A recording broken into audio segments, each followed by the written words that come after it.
Ce sont des traces de suie dans un bac à poissons. Des légumes que l'on n'ose plus toucher.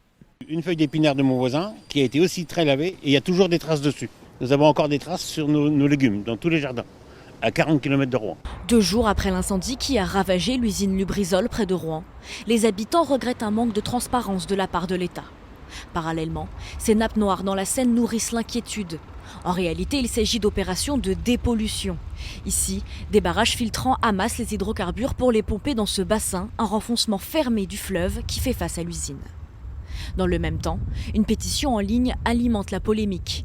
À la mi-journée ce samedi, plus de 20 000 personnes réclamaient l'ouverture d'une seconde enquête sur les conséquences sanitaires et environnementales des retombées de suie. On peut craindre que certaines de ces substances soient bioaccumulées par les végétaux, par les animaux. On peut craindre aussi que ces substances finissent à terme dans la nappe phréatique qui est en dessous. Dans l'immédiat, l'autre grande question, c'est celle des causes du drame. Une enquête judiciaire suit son cours. Au moins 5 riverains ont déjà porté plainte contre X.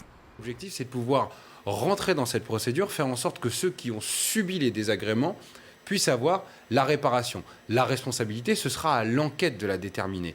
Et encore une fois, le code pénal et le code de l'environnement prévoient des sanctions, et des sanctions assez lourdes, allant jusqu'à l'emprisonnement pour les personnes qui n'ont pas respecté les consignes. Depuis jeudi, les investigations sont menées pour destruction involontaire par l'effet d'une explosion ou d'un incendie.